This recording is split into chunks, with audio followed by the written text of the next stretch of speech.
live onto YouTube, but it is also something that people will watch later. So the audio is always a challenge for us because it is a big room. There's a lot of us in the room. So just be cognizant of that as we progress through this meeting.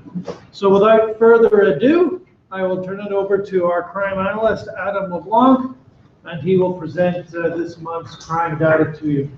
Good afternoon, ladies and gentlemen. Like we Boston there, the crime analyst here at 43 Division, and I'm going to go through some statistics. Not a statistics, this is our community map that shows the different communities represented here within 43 Division. There is a couple that we don't have representatives in, so if any of you are from those communities or interested or know people from those communities, we would like to encourage them to come out. That would be greatly appreciated. Okay, this first map here, it's the collisions that have occurred in 43 Division in the month of February. As you can see, the different dots represent the different types of collisions. A version of this map is shown once a week at our weekly crime management meetings, and this map is utilized by our senior management and the superintendent to direct where he wants traffic enforcement to occur in the upcoming weeks. I know this map may look like it has a lot of dots on it representing accidents, but so far in 2015, we have consistently been trending downwards in collisions. Yeah, so it's an interesting, we're seeing some interesting data coming out of our research on the traffic collisions in the division. We have seen a slight increase in personal injury accidents. So the amount of people that are getting hurt in collisions have increased a little bit, but actually the number of collisions have significantly dropped. It's possible that we're enjoying the benefits of a very mild winter, and therefore we're not seeing the collisions that would have traditionally been attributed to bad weather. That's possible. It's possible that everybody else has just generally improved their driving abilities or skills. I'm not sure that that's the case yet. As we progress through the year and as we get past winter months, we'll be able to assess that a little bit better. But certainly we have seen a significant drop in the amount of collisions in our division this year to date over last year to date. This coming week, just as I always am very forthright with you, I have asked the officers to concentrate on Kingston Road. We did see a little bit of concentration of collisions along the Kingston Road strip.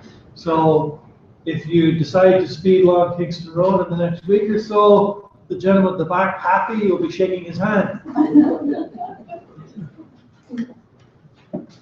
The next map, again, another traffic map. This one here shows collisions versus enforcement. So collisions are identified by the little red lightning bolts, and enforcement, which would be tickets or warnings, identified by the blue crosses. And again, in 42 Division, hard work by our primary response officers and I guess Mr. Papadopoulos over there. We are seeing an increase in enforcement, which is probably also helping to contribute to the reduction of our collisions. Yes, taxes should be going down to regulating tickets. Either writing tickets or getting free food at the back.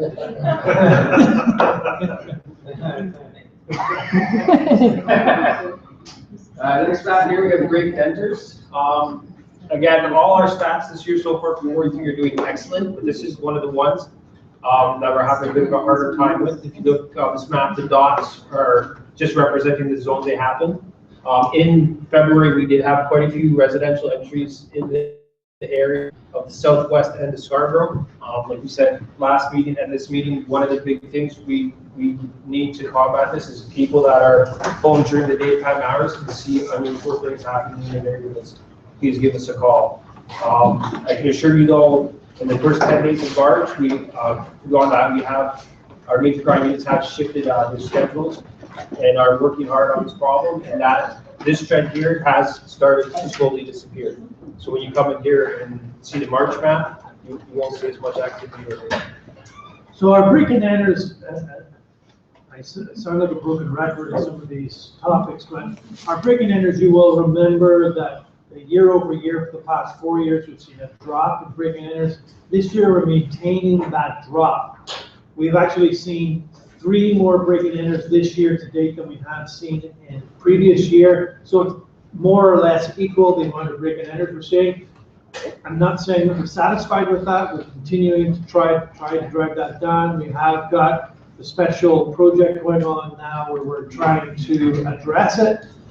As has been mentioned, we have done some work that has reduced that little cluster down in the south west side of the division. Charges have been laid. So although there's work to be done, we must remember that we have seen a reduction year on year for the last 4 years, and we're maintaining that reduction. So overall, I think we can take comfort in that. Next map, this will be the robberies that occurred in the month of February, and this is for me one of the nicer maps. As you can see, this is pretty sparse, which is good to see. We saw a big reduction in robberies last year, and we're also seeing a reduction again this year. An interesting statistic here that goes to the hard work done by the officers at 42 Division. In these robberies, we to date have arrested 25 different individuals and laid charges in relation to our robberies, and today we have just over 50% clearance rate on our robberies, which is well above average. Question, on the previous slide, you showed the break and enters. In this slide, you showed the robberies. How come the break and enters didn't result in robberies? Why would they break and enter the house? They wouldn't try to steal something. It's just the definition of a robbery. A break and enter is where somebody will break into somebody's house and steal. They will commit the offense of theft from you, or they can do a mischief to your property, so they can bring into your house and paint your walls or something, or scribble something on your. That's a break and enter. A robbery is where I take something from you when you're walking on the street or you're in a store, and I'm using violence against you as an individual to take something from you. That's a robbery. So two different definitions under law. So this is, for example, if I took a gun, went into the bank and said, "Give me all the money," that's a robbery.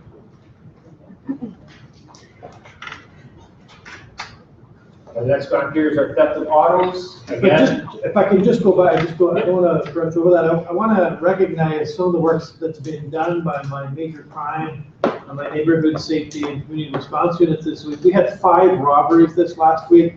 Of the 5 robberies, we've made arrests in 4 of those robberies. So it's the work that's going on by the major crime and neighborhood safety unit and the community response unit in 43 Division is phenomenal. Across the city, I actually got a call, I kid you not, like 2 weeks ago, Art got a call, and then I got a call later the same day from our boss down in headquarters, and he was asking this question. He said, across the city, robberies are spiking up across the city, except in 43 Division, they're spiking down. What are you doing?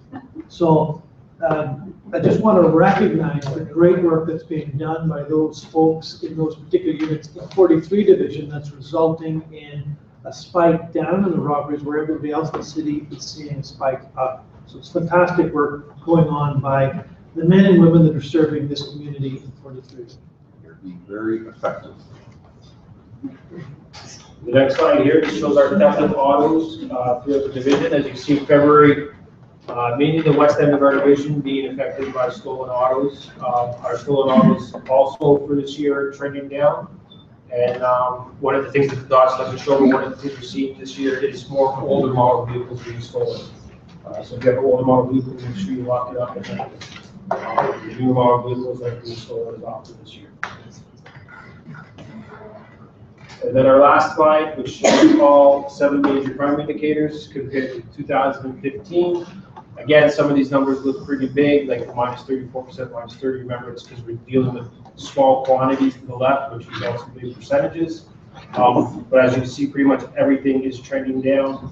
The ones that are slightly up, when you look at the numbers, like assault 292 compared to 297, that's 25.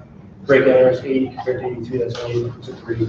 So basically the same, or trending down. Good. I think something that's worthy of note, though, is we're coming out of winter time. As we come out of winter time, we know things change in the city. We start to take off our outer clothing because it gets a little hotter. That exposes sometimes some of the jewelry that people are wearing. Every year we try and get that message out to the community, and as representatives of the community, and I know that we represent various areas where you live. We need to get that message out that we're now heading into a period of time where we are going to see a potential to a rise in our robbery rates because now gold chains are being exposed, whereas before they were under a coat. So people need to be aware, cognizant of that. If you don't need to wear your big gold jewelry, don't.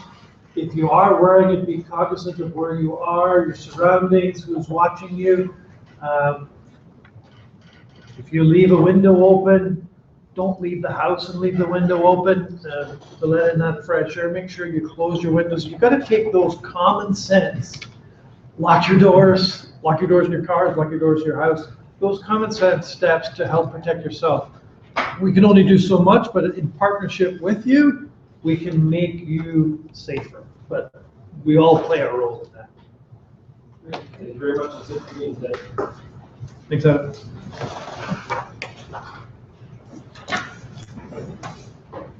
All right, so we're moving into community activities and concerns. So this is an opportunity for everybody that's here present to talk about issues that either you want to mention or that your community that you represent want to raise. Is there any concerns at all that you want to bring up at this point?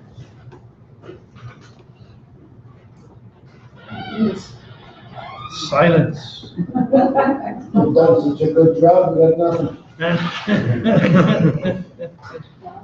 I know that I asked Todd to, Todd is not here, by the way, Staff Sergeant Flanders, because he has some personal issues today that he had to deal with, so he sends his regards. We do have a crew sergeant with us in his place who would be here to answer any questions that you may or may not have, Sergeant Ducey. But Todd sends his regrets. But I asked Todd to look over the minutes, and there was nothing really of consequence in the last minutes that we needed to revisit. So we can close those issues off. So I'm simply looking for new issues, and I'm giving you time to think. Is there new issues that you'd like to bring to our attention that we can look at between now and the next meeting? Silence is a stern reply. I don't know how much of an issue it would be, but right now, since the government brought out this information that they're going to reimburse you for windows being changed and doors and all this stuff, you're getting characters, and they're not from Enbridge or Enercare or whoever they are. There's a false one going around, and he looks very authoritative. And he's coming in. He wants to check and make sure that your furnace and your air conditioner are hooked up properly. Well, Yeah. You know, you've been there a while, it certainly should be. Yeah, so, I mean, we dealt with this in the last meeting where we had that presentation by one of our fraud officers, and that is certainly a scam that is prevalent at the minute. In fact, there is some brochures that is available for you at the front desk, which depicts the 10 most common scams that are going on at the minute. For you, boss.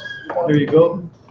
Top 10 scams. So maybe I'll ask somebody to pop out and grab some of those, and we can have them for you at the back here. But this gives you an idea of what the most common ones are at the minute. At my crime management meeting this morning, one of my folks told us about a person who worked in the banking industry, who's a neighbor and friend of theirs, who was just scammed with the Canada Revenue scam this morning. So people shouldn't be embarrassed about it. Like even professional people in the know in the banking industry sometimes fall prey to these scams. We just need to be alert what's out there and guard yourself accordingly. And one of the points the superintendent brought up this morning when we were discussing this about the fact that one of our officers' friends who were very professional, highly educated people in the banking industry got scammed. And he mentioned, 99.9%, and I would say, since you're all here, 100% of the people in this room are honest, hardworking people.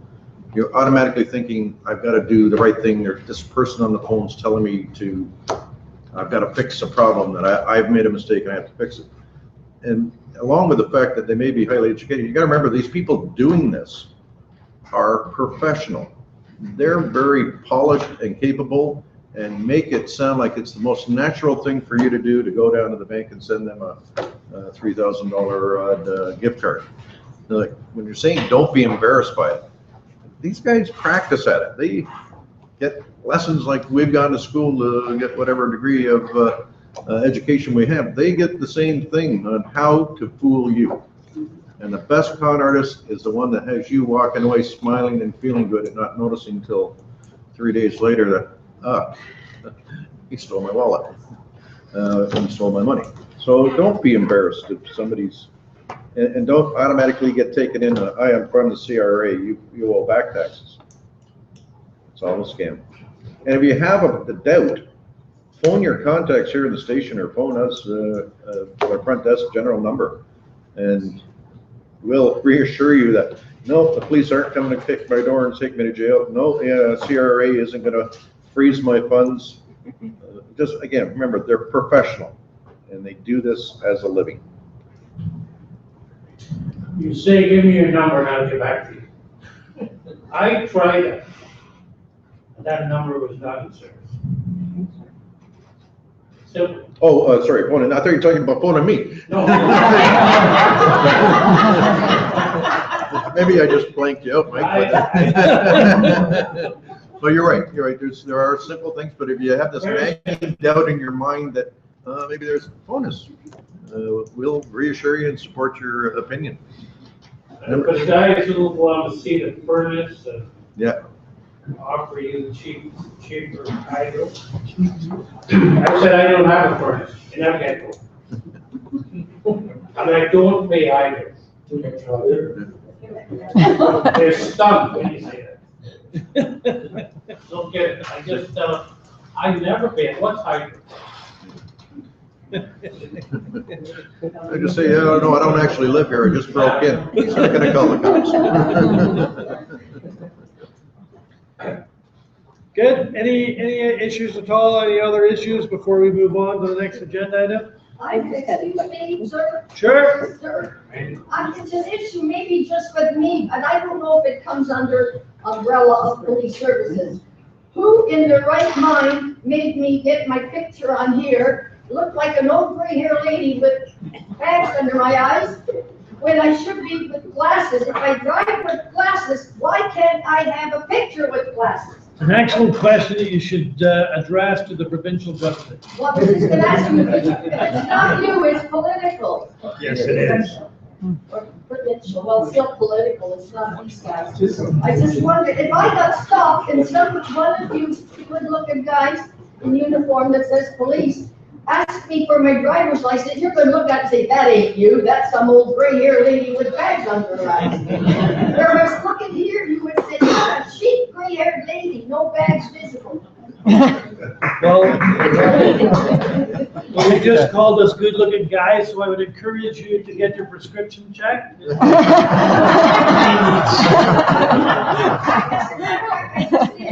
Yes. But can I insist with the human rights that I want to be taken with glasses? I don't Well, believe. what about the waitresses who don't have to wear booty shirts? I can get my rights on to wear glasses. I can't speak to the waitresses issue, but your glasses, you're gonna have to, if I was in your shoes and I felt that strongly about it, I'd seek some legal advice. I sure feel strongly. Well, I can help you a little bit with that, with a personal experience that I did have glasses and I went for, I don't know, a passport, an official document photo. And I asked the same question. And they said, because that is removable, it's an attachment. And if they really, really want to, and if this officer that stops you says that's not you, well, they can remove it to see what's a la naturel. These aren't removable, they're on 24/7. But in case they're they can And she said. see without A seeing. couple of years ago, they said, do you drive with glasses? And I said, yes, so they said, leave them on. Now all of a sudden, some politician woke up on the wrong side of the bed and said, let's change things.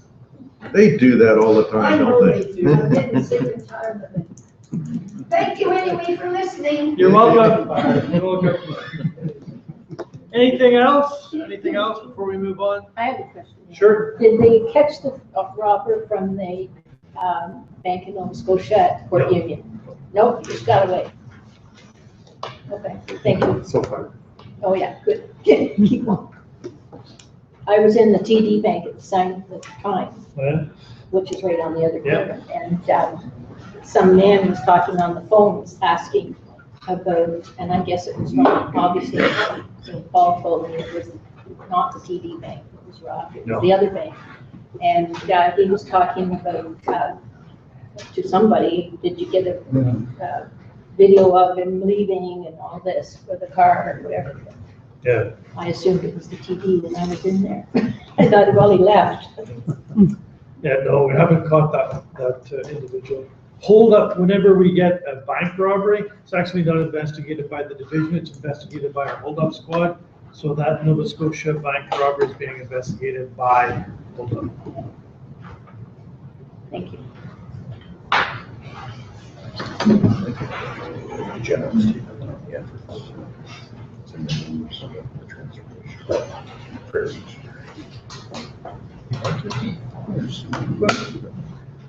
I got one item I wanted to raise and bring up to you for all that are following the news on our transformational process going on with the Toronto Police Service right now.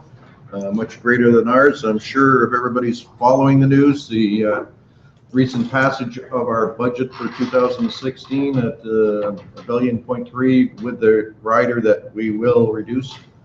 And I can assure you that we are very actively, and we had been before this budget was even presented, looking for cuts. It is going to be in the next 3 to 5 years, maybe even 6 months, some massive changes in how the Toronto Police Service operate. And how many of this there are, and how, again, how we operate, what equipment we have. I can tell you that we are definitely been at it the last week. We've had meetings with the chief just yesterday, all command officers looking for savings. In case you were wondering, you hear all the comments from the mayor downtown. We are not going anywhere here in a foreseeable future. For, I would suggest the next year. These things do take time. You know, they say, hey, remove that station, conglomerate that station, get rid of 400 officers. That's not going to happen, and it's not going to happen overnight. I can't say what's going to happen 3 years from now. It'll be retirements, attrition, and new operating processes. But I can assure you here in 43 Division, this station will be here. So, and just saying it, if you're wondering, yes, we are very actively working on it, looking for savings, and without impacting on the service that we provide you. That's always our interest. That's all it is. It's a little bit of an update. All right, so we're into police reports. So anything from the crew? Anything to share? I went over the, from last week and stuff. Break and enters, our guys are actively out there in investigating Blankos in uniform, and there has been some arrests that have been made over the last week, and we're just continuing to information just Speak passed. up a bit, I can hear nothing here, so.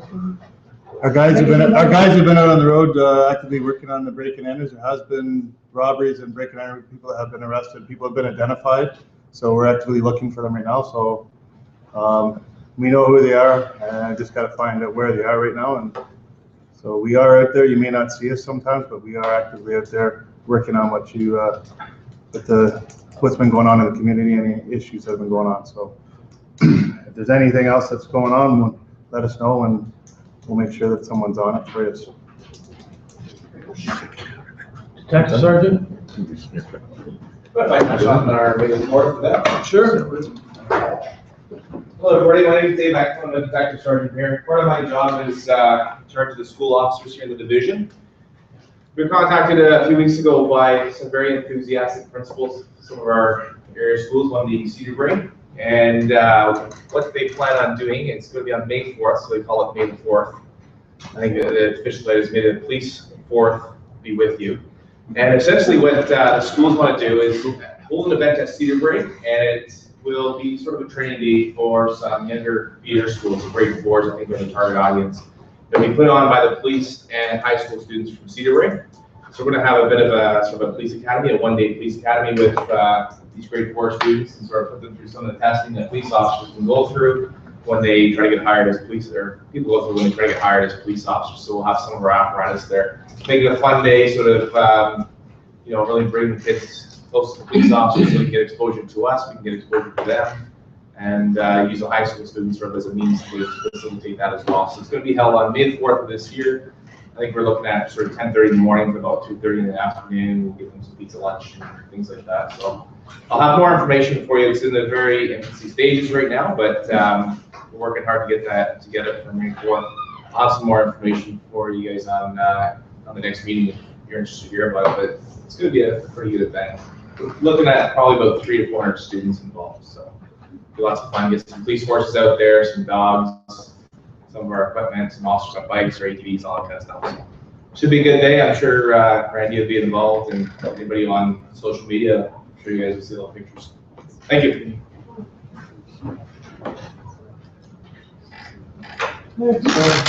Tim, you ready? No, sir. Okay, I know that Paul and Julie are going to speak, not next, but the one after, so I'll go straight to the CPLC website. Luciano on Chocolate, speak. So we just wanted to say that the Facebook web page is coming along really great. Twitter web pages, the Twitter site's coming on really great too. We're actually getting a lot of views on the Facebook and Twitter too. And the website, we just had 1,000 views so far. So that just hit that like about last week, 1,000 views. And so for this meeting, that's all we have in terms of the website.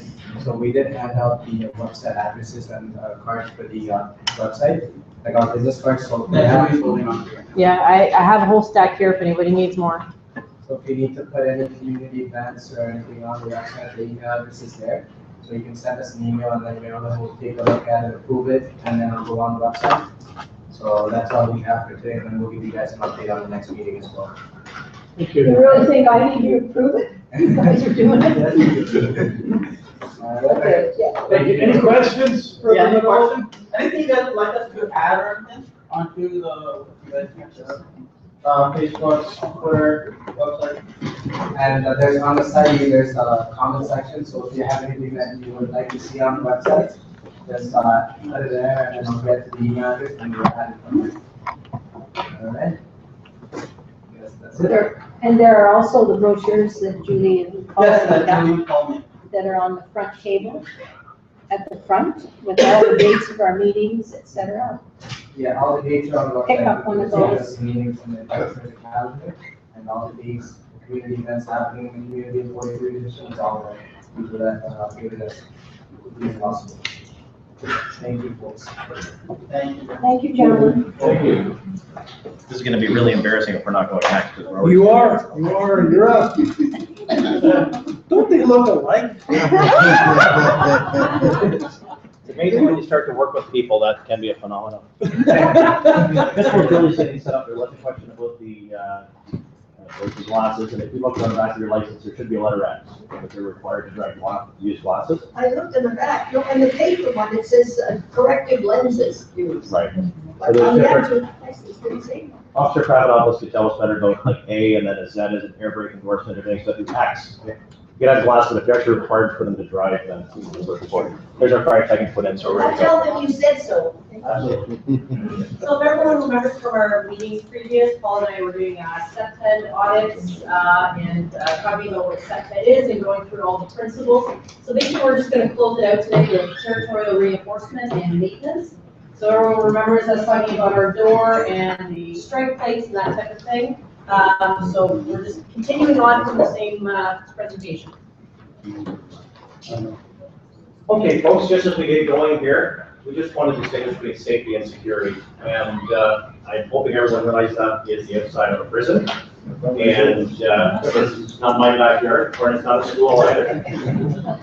So just have some picture in your mind what goes on in a prison. I just wanted to read this, and then the rest of it won't be reading too much. But we want to be safe and secure in our communities, but there's a balance to be reached. A police officer at every corner, making a community feel secure, that will make the community safe. Prisons are very secure, however, not in safe places. We don't want to turn our communities into prisons, as safety will not necessarily be the end result. And what we want to talk today is about perceived security versus real security and safety. Anybody want to guess? Anybody up on their history on who made that quote? Very wise and, in my mind, a handsome man. You? Mark You? Beck. Mark Beck. I probably do that. Moving on, let's get started at it. And Julie, for the last time, stop parking your car in my driveway, okay? That's all. The question I want to ask is, does anyone care? And would you buy a house next door to that? No. And what does that kind of property care or maintenance, what does that say to people? What does that impact? What will we expect? They don't care. Where did Party house. Party house, where we say criminal activity, abandoned, drug use, people don't care, no ownership, on and on and on. Would that be a fair statement? Yes. We did actually a lot of work on this case, and I will say we were actually able to get the suspects coming out of the house, and it's not pretty. We will show them to you, but if you don't have a strong stomach, I'm just going to ask that you walk away, okay? Okay, there they are. Yeah, I know those two. Okay. Anyway, moving on. We went through the division and we took pictures that we were driving around, local examples, so everything that you're going to see is here in our division. So with regards to territorial reinforcement, we can see the fence here around the property. Excellent as far as, does it define where that property is? Absolutely. But you can see here, it was the target of a vandalism. There's some graffiti that was put on the house. And what we can also talk about is how secure the bad guy or the robber would feel, or the thief, if he or she was able to, you see the gates open here, or if that was closed, hop over, how secure would they feel on the other side of that? So, you know, all the time in the world to try and get past your strike plate, to look for a window that you've left open, all that type of thing. So just something to consider. Fencing is sometimes can be viewed in either way. And what's the white mark in the middle? That's a graffiti tag that's been cleaned up, so showing that that's probably not the type of mess we want. Just by contrast, this is down by Laurier High School, and what we'd expect in most cases, that's a corner lot, TTC stop just right around the corner. So what we'd expect, and we will see these when these don't have proper territorial reinforcement, so I'm sure no surprise there'll be a footpath right across there because the people are inherently lazy, including myself, and we always take the shortcut. And then when you add kids into that, they're really going for the shortcut, and that's what we'd expect. So what have they done? They've marked their territory like the other one, but what do we get, as we've spoken before? Natural surveillance, little picket on the top, still connected to the street, and there's no problem. I can tell you by example, there's a house down near Mowat that has the same situation without that fence, and he's continuously getting frustrated. And he finds himself with teenagers coming through. That fence stops that immediately, and beauty's in the eye of the beholder. I'm not a huge picket fence fan, but you can put any style in there you want it. Low, see-through, sharp top. Here, another example of solid fence. Adam often talks about at the crime management meetings, the different types of break-ins that we'll see in the division, whether it be a front door entry, a side door, a window, that type of thing. So for a while, we were seeing a number of side door entries. So again, your strike plate would help on a side door or a side garage door. But again, another example, somebody, you know, use the other side of this tree and jump over the fence, and let's, assuming there's the side door to the back of the garage, they have all the time in the world to work at that, and nobody passing by, you know, no nosy neighbors, anything like that would be able to see that happening. By contrast, again, these are all placed in 43 division. I hope you can see two fences here. One on the left is much like Julie described the other one.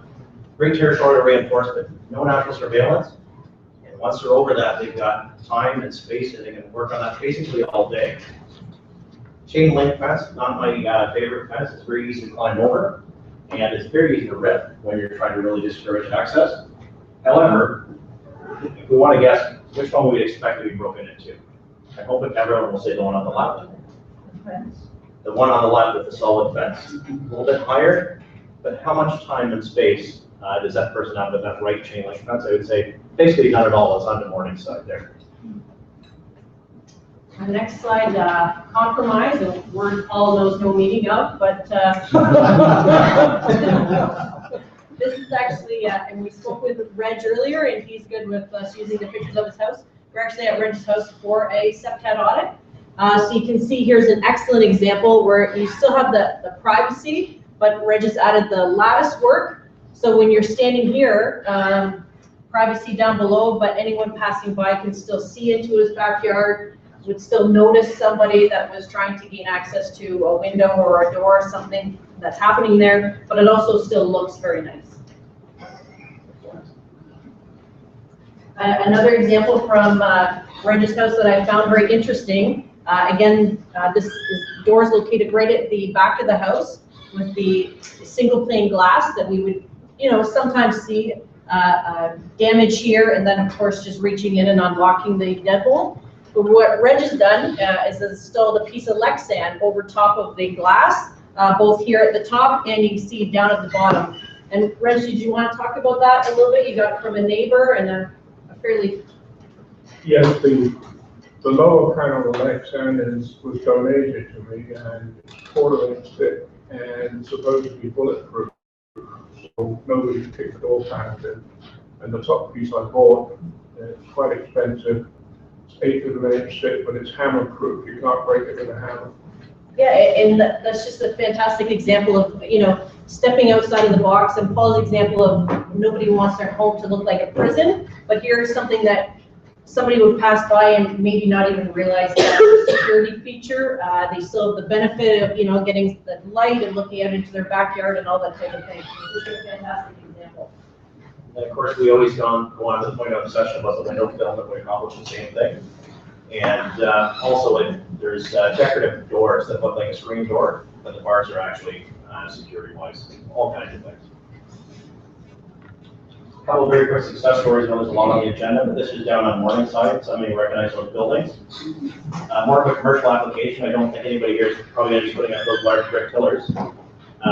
But there was a huge problem with drug activity and loitering within those 4 buildings. And just out of south of Kingston Road, a lot of loitering coming down right off the main thoroughfare. They put that up front and back. So again, as we talked about natural surveillance, they're defining the territory. It's not covered in barbed wire. Somewhat decorative, as I say, I know it's a bit more on the commercial side, but you'll see, and we went and looked at it. There's no entries in that. There's no damage to that. If we put a chain link fence up there, it would last a while, although we'd expect them, almost virtually guaranteed you would see it peeled back. People would climb for a while, and then they'll just start on a corner, and it's just gone. But that is to maintain that, define that space, and actually made it a bit warmer for those folks in those 4 buildings and tied it together, have the inner courtyard now and security at the same time. Another one close by here, you'll see it doesn't take a huge gauge or anything else. Like to pick on the not picking on the TTC, but just that there's a huge traffic flow around TTC stops and people will go on the private property. And we need to distinguish between public and private spaces. So what they've done here, you can see it's been here for a while, that those posts all have a little chain between them.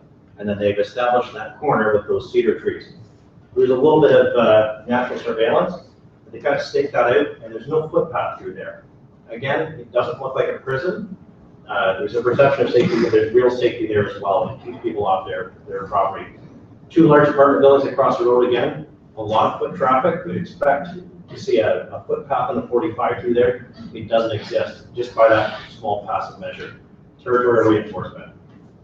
And for anybody who's interested in the back, we have one pamphlet about just all the principles of SEPTA, and then another pamphlet basically for you to do your own home security audit. So it's just walks you through just different things to look at, different ways you can look at your own home. They're just at the back by the coffee. And a half-eaten box of donuts, but I don't want to do that.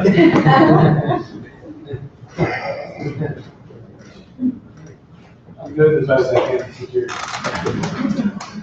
Guys, we do want to offer every one of these presentations. I know they did kind of disjoint because there's been special speakers coming. I apologize for that. Remind you again, and tell others as well, we're available for audits within the boundaries of 43 division. And then we should have an equivalent each division across Toronto. If you're to the north and York or east of Durham, they should have the same thing. We will come and make an arrangement.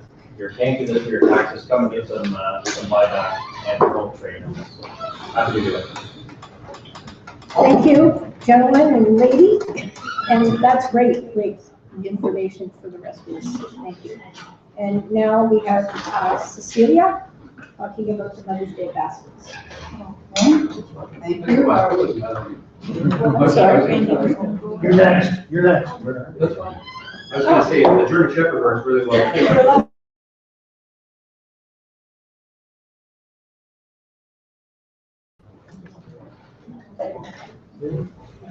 Good afternoon, everybody.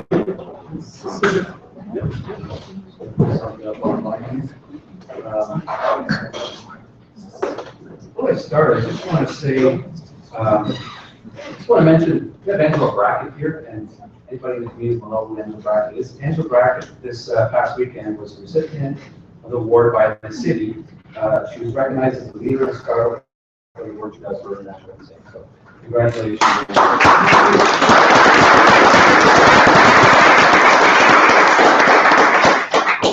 I'm going to talk a little bit about social media. Social media isn't, it's not everything, it's one of our tools that we use for policing. It's just, it's merely a tool. The question or the concern that was brought up regarding theft and robbery and why some people get charged with theft, that was actually, we do some high school talk, we quite a bit of high school talk. That was one of the things that, that the students, that we covered a lot in school, the students, why are you getting charged with robbery when you only think you committed theft? We do a lot of these school talks, and I'll just sort it there now. If anybody wants us to do, it's not just me that doesn't, Paul and Julie, we have our school officers that do as well. I'm going to talk about our new Twitter site. So 43 Division has an official Twitter site from Toronto Police. Thanks for Toronto Police. We have individual sites here, Paul and Julie and myself, and we really blast out with a lot of information, a lot of safety, a lot of tips, a lot of our own personal touch in it. You know, us on so 3 Division. This is just kind of a site that centralizes everything, and it's a verified account, which is pretty hard to do. You can't see the whole thing on the screen. I can see it all. I'm looking at it here, but you can't see it on the screen for some reason. It's just the way it goes. So let me go home first. I'm going to show you some really, really neat features about this site. There's been, again, if you just follow one of us on Twitter or a couple of us, you're going to get some pretty good information, but you're going to get our own personal touch. We're able to, with 43 Division now, just blast out any useful information, centralized to anybody that wants to follow. So I kind of go down a little bit. I throw a couple tweets out from the well, you can't read on mine, but Pappy's entered the room. We can officially begin. That's actually a put down to Pappy. He just doesn't know it. It's kind of nice to do things, but I want to show you a couple features. So this isn't about one person. This Twitter site isn't about one person. This is what's going on in 43 Division. Put out an email not too long ago to all the officers, letting them know if you're at an event, if you're at a function, if there's something going on, take pictures, send in photos, and I'll upload them to the Twitter site, also to our Facebook site. Just get out of here. I just want to show you a couple pictures. Sergeant Eckland's up here. He doesn't even know he's up here. And Luciano, thank you very much for attending Safe Walk, handsome fellow there. Eastview. So this, okay, self-photo location here. So let me get rid of this. So this is an example here. We were at a school just a couple days ago. Saw the student playing piano. Normally a story like this wouldn't get out, but the student was playing piano, so we turned on our tape and just played it for a second.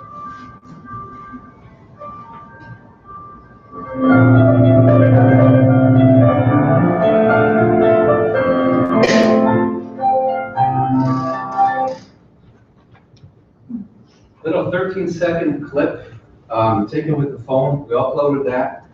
That kid is in grade 10 and he's completely self-taught. Very, very good student. He's just kind of left behind. He's part of our music programs.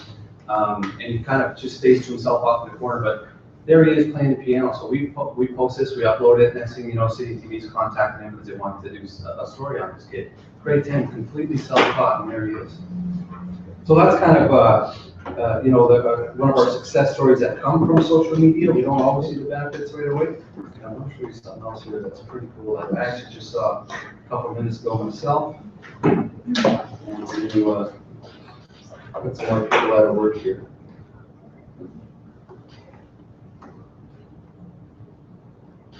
If you could just forgive me, sorry, we just do one check. Any questions while I'm up here?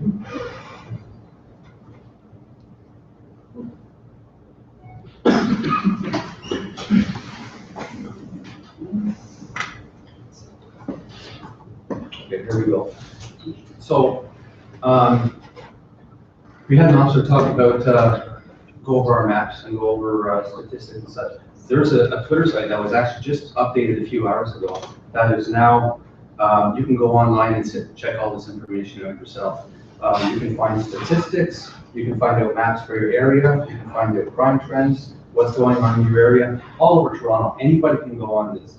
And it's very, very useful information. It's on our website, it's on our Facebook, we advertise this all over the place, but just the fact that you can go on and do that, that's pretty good. Now, not everybody knows how to go on Twitter, not everybody knows about Facebook and all these social media sites. We've run courses in the past, we still run them for schools, parents of schools, but we've run social media basics courses in the past for community members and volunteers of our CPLC. Haven't done it for a while, so I got a bunch of papers in the back. Sign-up sheets, there's a pen there. If you're interested in taking a course to learn about Twitter, Facebook, any other type of social media, so you can go on and you can find all this out yourself. Just write your information down, I'll get in contact with you. We'll have those probably next month. We'll have a couple courses next month. Open to everybody, you're absolutely first. Luciano, you want to say something quickly? Yeah, I just want to say that I actually went to the Safe Walk. I've been how many times? 4 or 5? Once. Okay, fine, once. I wanted to, and I just wanted to say like how happy the kids were when we went out. And it's a good involvement with the community and how Randy does things, Angela Pratt does things. And I just want to say, like, it means a lot to, I guess, the kids. Like, when we were seeing how involved they were, it means a lot to them to do the Safe Walk. So I just want to give Randy and Angela a round of applause. Thanks. I appreciate that, Rich. I really appreciate that. Any questions at all about social media or any other type of community engagement that's going on in 43 Division? We're very, very, very busy. If you pay attention to our social media sites, you'll understand it. If you don't know how, let us know. We'll help you out, okay? Anything at all? Thanks a lot. Thank you. Your turn, Cecily. Thank you.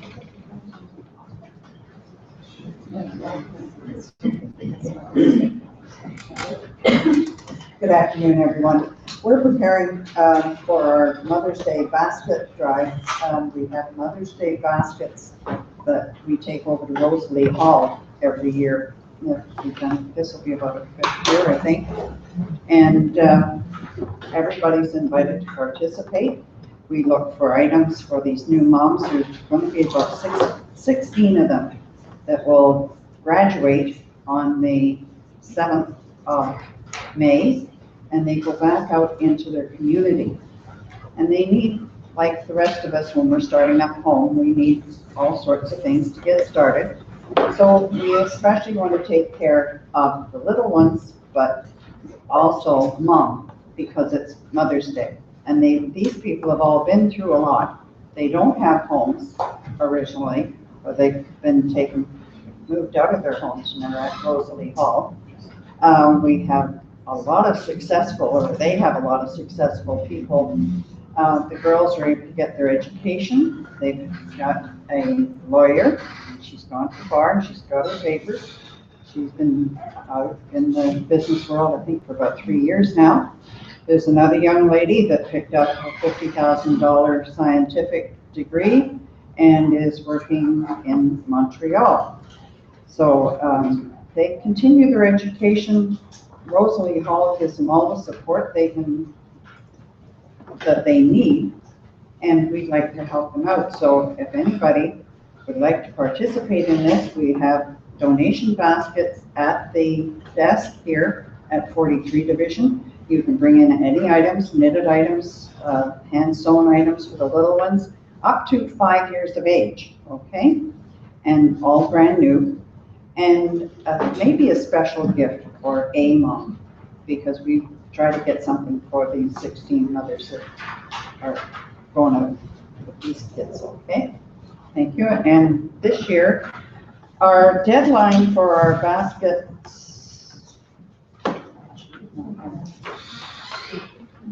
our deadline for donations, we need to have them here at the station by the 25th of April. That's the Monday, about a week and a half before Mother's Day. And we sort everything out, put the baskets together so that they go over there the week before, or in that week just prior to the picnic, because they have their luncheon and we're having a picnic, unfortunately. And so if you'd like to participate, by all means, you can bring things here ahead of time, or you can bring them in at the next CPLC meeting, which will be the 14th of April. Thank you. Thank you.